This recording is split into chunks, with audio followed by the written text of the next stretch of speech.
The food here is amazing. The food culture is incredible. The number one recommendation that you gotta try, and every Sri Lankan will tell you need to try it, is kotu. Kotu is like Sri Lanka's national dish. Anything in a clay pot, try it. A lot of traditional Sri Lankan curries are made in these clay pots, and you'll find restaurants on the side of the road that just have a bunch of clay pots. As well, garnishing most meals in Sri Lanka is a thing called papadam, which is basically like this fried potato chip thing, and they put it on top of everything. I highly suggest that you try the endemic coconut species of Sri Lanka, the king coconut. And two little tips for you when it comes to dining in Sri Lanka. One is that you most likely always will be eating with your hand. Part of the culture, so try getting into it a bit. And another tip for you is food can be very, very spicy if you're not prepared. And if they say it's spicy, it doesn't mean it's mildly spicy. It means it's spicy. So, accommodation, my largest and biggest suggestion is Airbnb. For 7,000 rupees, you can get yourself almost a week free stay somewhere. As well, using Airbnb, a lot of times you get to stay with locals who are running or renting out their places for you to stay in. The people are some of the friendliest and warmest possible, and they come in these different groups: Buddhism, Hinduism, Islam, and Christianity. Those are the four religious groups of the country, and they're broken down into pretty much two groups of people: the Tamils and the Sinhala. Buddhists and the Christians, which are the Sinhalese people, and the Hindus and the Muslims, which are the Tamil people. And the country is sort of divided with these imaginary lines of the northeastern provinces being predominantly Muslim, Hindu, Tamil, the southwest being a predominant Christian, Buddhist, Sinhala. These people also have amazing places of worship, with some of the most incredible Buddhist temples, Hindu kovials, Muslim mosques, and Christian churches that I've seen in my life. As well, when it comes to the way that people dress and the appropriate wear that you should have across the country in these religious sites and outside of them, things like saris and sarongs are very, very acceptable and appropriate for you to wear at all times or when entering these religious sites. Transportation, my only and largest recommendation is going to tuktukrental.com and booking yourself a tuk-tuk for your adventure in Sri Lanka. Besides that, one of the most efficient ways for you to get around Sri Lanka is using a bus. It is crazy, it is hectic, it is insane. It's really the way that locals do it, but it's super, super cheap, and the whole country is pretty much connected by bus. There are also vans available to rent, and they will take you across the country with different van services. You have a train system that connects the country pretty well. You can pretty much go from the north to the south and to the center of the country via the trains. And of course, you have different rideshare servicings like Uber and PickMe, although these are best used in the major cities and going to or from the airport. And speaking of airports, there's really only two major ones in the country. That's the one in Jaffna, which really only give you one international flight to India at the moment, but connect you to the rest of the country.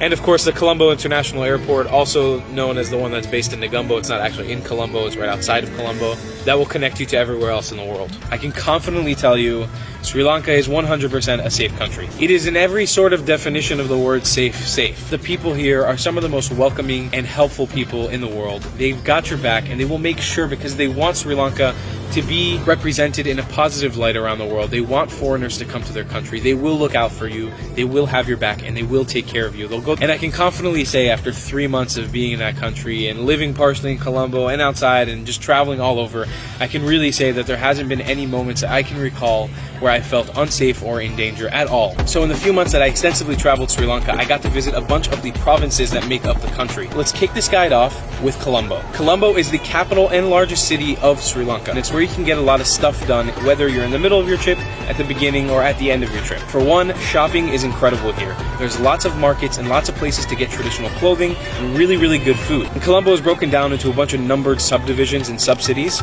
In Colombo 1, or Petta, you'll find the famous Red Mosque, or Red Masjid, amazing historic mosque that's beautiful and world-renowned. The floating markets of Petta, which aren't really floating markets, but they're pretty funny. I highly suggest you visit them. Gangara Maya Park and Temple. This is a sort of super inclusive Hindu and Buddhist temple that exists in the middle of Colombo in a lake. It's really cool because right near there's this really cool park that you can walk across on a bridge to get into this little island in the middle of a lake, and it's got beautiful views of the city. So your two central hubs of the southwest are two cities called Marissa and Galle. Marissa is pretty much the touristy backpackers hub of southwest Sri Lanka. Marissa is fantastic for food, for accommodation, and for, of course, nightlife and partying. Right next to the city of Marissa is, of course, the city of Galle and its famous Galle Fort. Across from Galle, kind of sitting in the same bay, is a town called Unawatuna. I highly suggest visiting Unawatuna to get the feeling of being in the jungle while being really, really close to a city. Now let's jump on to my two favorite places in the south. This would be Hirakatia and Dikwella. They're kind of sister cities of the south. Hirakatia is by far my favorite place to surf in Sri Lanka, and trust me, it is amazing. It's not so much party central, so you're really only going there for laid-back vibes, but right next to it is another town called Dikwella. This place is incredible for sunsets, and I really recommend that you go out there. So heading up north, right from Hirakatia and Dikwela, you can go to Udawalawe National Park. This is by far my favorite national park and my favorite region of all of Sri Lanka. Udawalawe National Park is like stepping foot into Jurassic Park. It sits on the foothills of the hill country of Sri Lanka, so you got amazing mountain views all around you while being really low down below and having amazing reservoirs and rivers to view.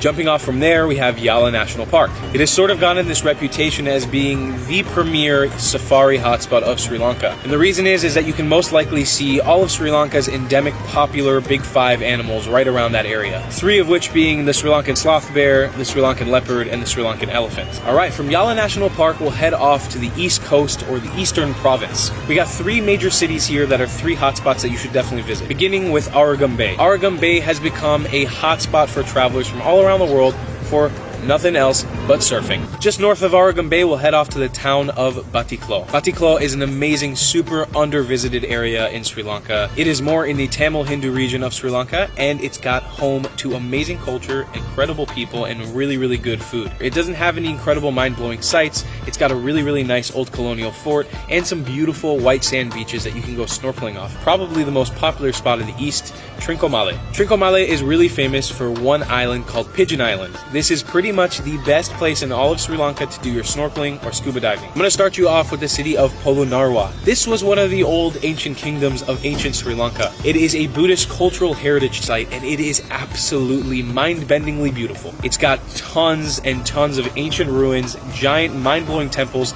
lost in the jungle. If you're looking for Indiana Jones and you want to experience a lost jungle with ruins in Sri Lanka, it is the place I highly recommend you visit. From the North Central Province, we'll jump off to the Central Province of Sri Lanka. Lions Rock is pretty much the most popular tourist site in all of the country. It is a massive rock that forms out of the ground that has a basic ancient temple and community that exists at the top of it. It's got amazing archaeological and ancient ruins, but it's pretty expensive to enter. So another alternative is another giant rock that exists just a few hundred meters away from it, called Pitarangala, which is only a $5 entrance fee, is also a Buddhist temple, and at the top of it, you can see Lions Rock. Around that area as well, you have Dambulla and the amazing Dambulla cave temples. These places are mind-blowing. They're temples built into the sides of this cliff cave. It's just a short hike up to the top of it, but it offers you incredible views and amazing temples to explore. If you've seen that famous, beautiful bridge in the middle of Sri Lanka somewhere in the jungle, this is where you can find it. So some recommendations for you guys is to check out the town of Ella. That's where you can actually find that beautiful bridge the train goes by. As well, next to Ella, you have the city of Nuwara. This is the highest sort of point of Sri Lanka. Pretty cold there throughout the year.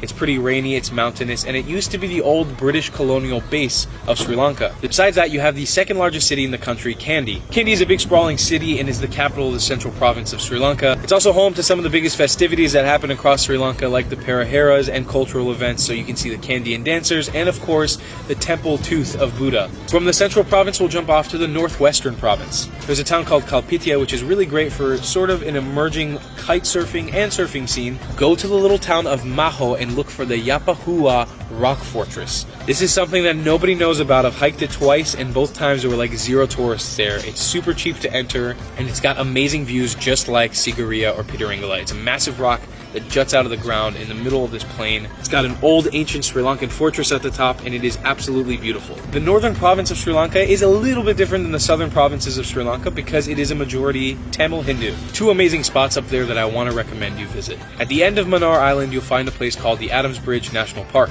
This is now a marine sanctuary for marine life, but also used to be an actual sand bridge that used to connect Sri Lanka and India together. It is now clustered up with a bunch of islands, but just going out there, it's like a completely different world. And from Mannar Island, I recommend that you head up to Jaffna. Jaffna is pretty much the capital of the north. It is the Tamil Hindu largest city and is like sort of the capital of Tamil Hindus in Sri Lanka. It's got some of the most amazing Hindu kovils or temples in the country. It's got fantastic food. It's sort of like getting a taste of a different country within Sri Lanka.